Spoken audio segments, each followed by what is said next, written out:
तो हेलो दोस्तों, वेलकम है आपका गेम ऑफ द गॉड की बिल्कुल एक और न्यू वीडियो में। तो दोस्तों, जैसा कि आप लोगों ने पिछली वीडियो में देख लिया था, युनची जो होता है उसको ना फ्रोवन क्लॉडी मोटर पैलेस में जाना पड़ जाता है।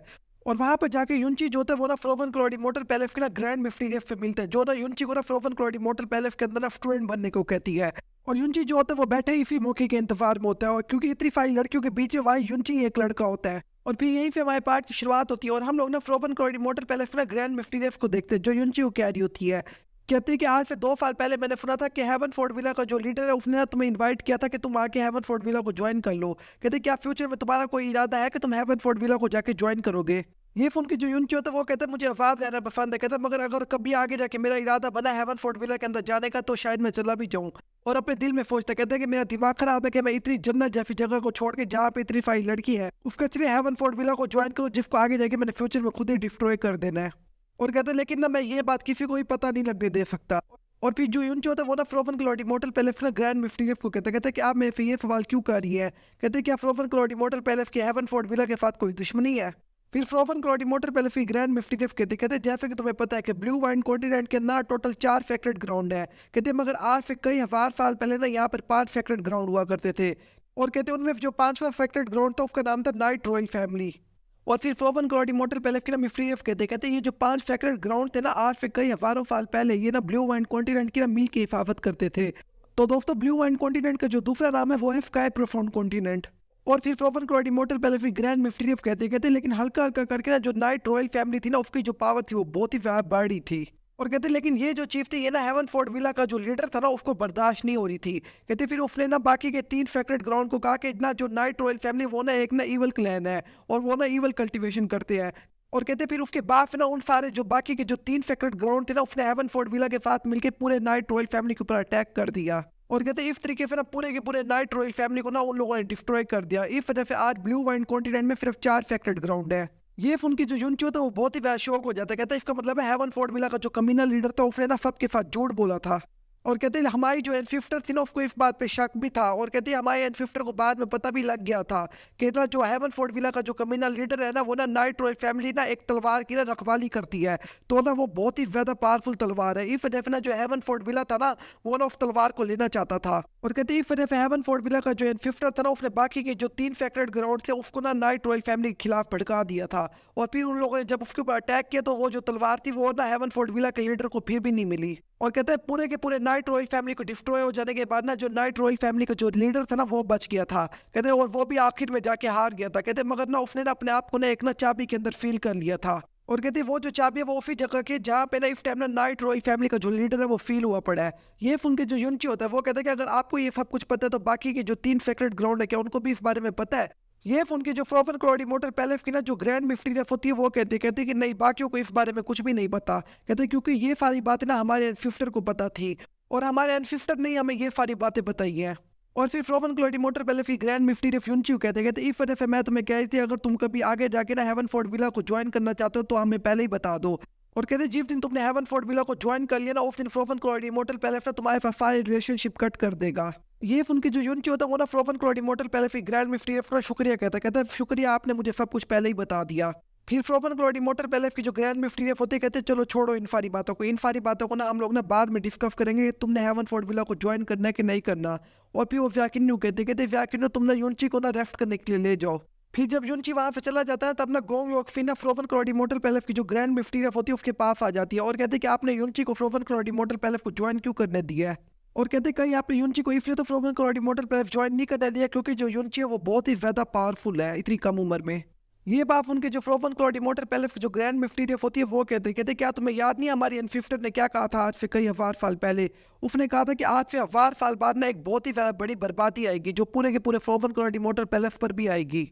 और कहते कि हो सकता है कि जो फ्रोवन क्लॉडी मोटर पैलेस है वो भी पूरे तरीके से डिस्ट्रॉय हो जाए।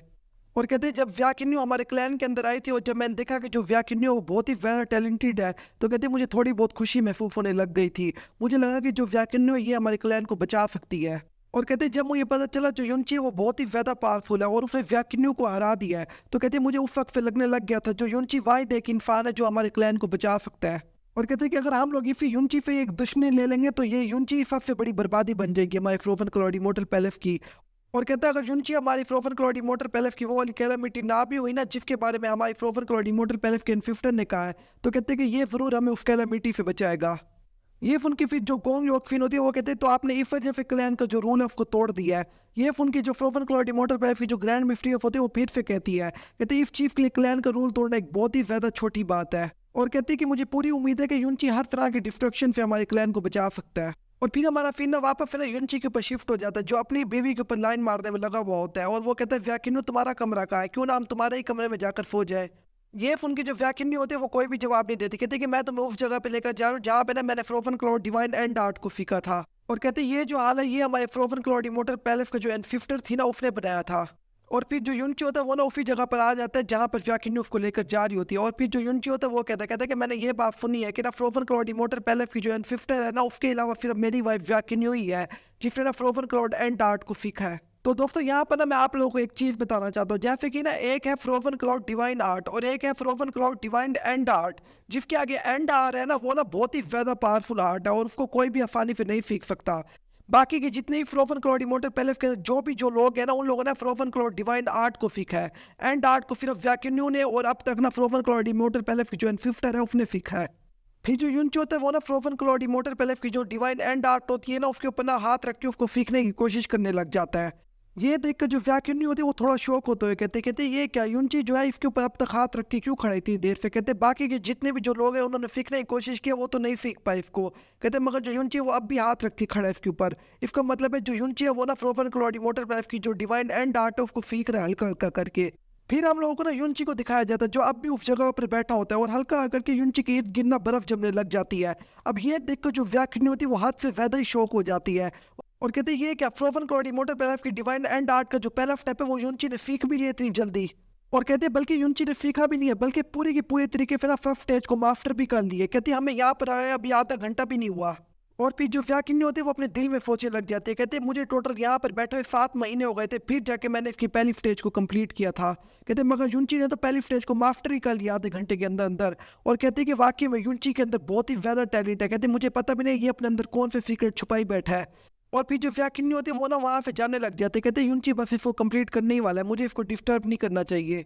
और फिर हमें ना कुछ घंटे के बाद का सीन दिखाया जाता है जहाँ पर ना हम लोग यूनची को देखते हैं जो एकदम ना हट्टा कट्टा होकर दोबारा से खड़ा हो जाता है। फिर जो यूनची होता है वो कहता है कि मुझे बहुत ही ज्यादा सुकून मिल रहा है, मुझे लगता है कि मेरी पूरी की पूरी जो बॉडी है वो एकदम प्योर हो गई है। और फिर जो यूनची होता है वो ना फ्रोवन क्लॉडी मोटर पैलेस की जो डिवाइन एंड आर्ट होती है उसको एक्टिवेट कर लेता है। और फिर जो यूनची होता है अपना हाथ उठा के फ्रोवन क्लाउड एंड आर्ट को ना देखने लग जाता है। कहता है ये क्या लगता है कि मैं इसकी 4th स्टेज पे भी चला गया हूँ। और कहता मुझे तो यकीन ही नहीं हो रहा सिर्फ इस टेक्निक को आज तक सिर्फ 2 ही बंदे सीख पाए। कहता मुझे तो इसको सीखते हुए सिर्फ 2 घंटे सारे लगे हैं। और कहता यहाँ तक कि 2 घंटों में तो मैं इसके 4th लेवल के ऊपर भी आ गया हूँ। और फिर जो यूनची होता है वो कहता है आसमान को देखकर, कहता है लगता है कि बहुत ही ज्यादा रात हो गई है, अब मुझे क्या करना चाहिए। और फिर यूनची अचानक से कहता लगता है कि जो व्याकिन्नी है वो मुझे खुद ही यहाँ से लेने के लिए आएगी। कहता है इंतजार करना तो मेरे लिए बहुत ही ज्यादा मुश्किल है, यहाँ तक कि फ्रोवन क्लॉड डिवाइन एंड आर्ट को सीखने से भी ज्यादा मुश्किल इंतजार करना है मेरे लिए। फिर जो यूनची होता है वो ना इंतजार करने के लिए वापस से हाल के अंदर ही जा रहा होता है मगर अचानक फिर यूनची को ना बहुत सी लड़कियों की आवाज़ें आने लग जाती है। ये देखकर जो यूनची होता है वो घूम जाता है और कहता है ये क्या आवाज़ है, वही लड़कियों की आवाज़ें आ रही है। कहते हैं और इनमें से एक चो योली की भी आवाज़ है। और फिर जो यूनची होता है वो भागता हुआ ना सीधा उसी आवाज़ की तरफ जाने लग जाता है। कहता है कि चो योली जरूर मेरे यहाँ से बाहर निकलने में मदद करेगी। और फिर हमारा फिर ना शिफ्ट होता है और हम लोग ना वहाँ पर देखते हैं जहाँ पर ना फ्रोवन क्लॉडी मोटर पैलेस की जितनी भी जो लड़कियाँ होती हैं वो वहाँ पे नहा रही होती है। और उनमें फिर ना एक लड़की ना चो योलियो कहती तुम्हारी बहन का क्या हुआ, वो अभी तक नहीं मिली।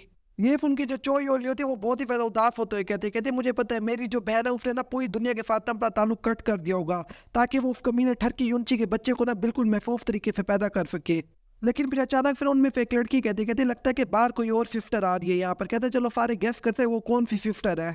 और फिर हम लोग देखते हैं जो यूनची होता है वो फिर दरवाजे के बाहर खड़ा होता है और अंदर फिर लड़कियों की आवाज़ आती है। वो कहते हैं कि सिस्टर जल्दी करो और अंदर आ जाओ वरना हम तुम्हें जबरदस्ती पकड़ के अंदर लेके आ जाएंगे। ये उनकी जो यूनची होता है वो दरवाजा खोल के अंदर चला जाता है और कहता है कि तुम सबको तंग करने के लिए मुझे माफ कर देना। लेकिन जैसे यूनची अंदर का सीन देखते तो एकदम बिल्कुल चुपचाप खड़ा हो जाता है।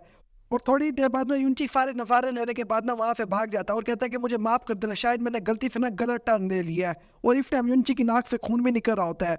ये देखकर जो चोर योरी होती है वो एकदम बुखला जाती है और कहते हैं यूनची कमीने मैं तो ये आज हर फुर्सत में मार दूंगी पकड़ के। और उसे अगले यूनची के पीछे फिर बहुत सी चीज़ों से अटैक भी करने लग जाती है।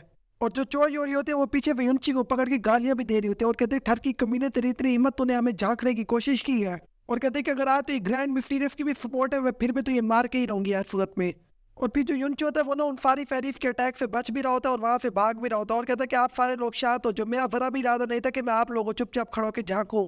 लेकिन वहां पर जितनी भी जो फैरीफ होती है वो सारी मिलकर फिर भी युनची के ऊपर अटैक कर रही होती है। और जो युनची होता है वो ना फिर चिल्ला के कहता है फारे एकदम रुक जाओ। और युनची के इस टाइम ना चेहरे पे एक कट भी आ जाता है। कहता है कि अगर तुम लोग ऐसे ही अटैक करते रहना तो मुझे भी तुम लोग के ऊपर एक अटैक करना पड़ेगा।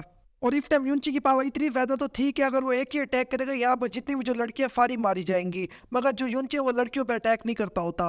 लेकिन वो जितनी भी जो फैरीफ होती है वो अब भी युनची के ऊपर अटैक कर रही होती है। ये देख कर जो युनची होता है वो ना frozen cloud divine and art से ना एक बहुत ही ज्यादा बड़ी बर्फ की दीवार बना देता है वहां पर। अब ये देख कर जो चोई हो रही होती है वो एकदम बहुत ही ज्यादा शौक हो जाती है। कहते हैं ये कैसे हो सकता है, युनची ने तो frozen cloud divine and art का इस्तेमाल किस तरीके से कर लिया है। लेकिन अचानक फिर पीछे से एक और लड़की बोल पड़ती है, कहते तुमने frozen cloud divine and art को चुरा लिया फ्रोजन क्लाउड इमोर्टल पैलेस के अंदर से। लेकिन अचानक फिर ना ऊपर आसमान पे ना फिर गोंग योकफिन भी आ जाती है और कहते हैं ये यहाँ पर क्या हो रहा है। गोंग योकफिन को वहां पर देखकर जितनी भी जो फ्रोजन क्लाउड इमोर्टल पैलेस की जो फैरीफ होती है वन ऑफ को शिकायतें लगाने लग जाती है युनची। कहते हैं कि युनची कमीने ना हम सबको वहां से पकड़ के झांका है। और दूसरी लड़की कहते इसके अलावा जो युनची है उसने ना frozen cloud divine and art को भी यहाँ से चुरा लिया और उसने उसको फीक भी लिया है। कहते जो फ्रोजन क्लाउड इमोर्टल पैलेस की सबसे ज्यादा पावरफुल और कीमती ट्रेजर था। ये बात उनकी जो गोंग योकफिन होती है वो बहुत ही ज्यादा शौक हो जाती है। कहते ये क्या तुमने frozen cloud divine and art को इतनी जल्दी फीक भी ली है। ये उनकी जो युनची होता है वो कहता है कि हाँ मैंने उसको फीक लिया। जो व्याकिन्यू ना मुझे ना फ्रोजन क्लाउड इमोर्टल पैलेस के ना हाल में ले गई थी और कहते वहीं पर बैठ के मैंने इसको कल्टीवेट करना भी सीख लिया है। अब ये बात उनकी जो गोंग योकफिन होती है उसको तो 540 वोल्ट का झटका लग जाता है। कहते ये कैसे हो सकता है, व्याकिन्यू बहुत ही ज्यादा बड़ी जीनियस है। कहते मगर उसको भी 7 महीने लग गया है। मगर इस लड़के ने तो कुछ ही घंटों में ही बैठ के फाट को सीख लिया है। मगर अचानक फिर वहां पर ना व्याकिन्यू भी आ जाती है और वो अपनी मास्टर चो योली से पूछती कहती यहाँ पर हो क्या रहा है। ये उनकी जो चो योली होती है वो व्याकिन्यू की तरफ देख के कहती तुम्हें अपने शोर को संभाल के रखना पड़ेगा। तुम्हारा शोर एक नंबर का कमीना ठरकी है। और कहते तुम्हारे शोर को जरा भी शर्म नहीं आती, अपनी बीवी की जो मास्टर है उसको भी झांकता है और उसके साथ साथ उसकी फीमेल सिस्टर उसको भी झांक रहा है। और यहीं पे हमारा ये वाला पार्ट खत्म हो जाता है। अगर आप इसका नेक्स्ट पार्ट जल्द से जल्द देखना चाहते हैं ना तो आप लोग जल्द से जल्द इस वीडियो पे 200 लाइक करवा दें। तो फिर मैं पूरी कोशिश करूंगा इसका जो नेक्स्ट पार्ट ऑफ को अगले दिन ही लेकर आ जाऊं। मैं मिलता हूं आपसे एक और बिल्कुल न्यू वीडियो में, तब तक के लिए आप लोग अपना ख्याल रखना।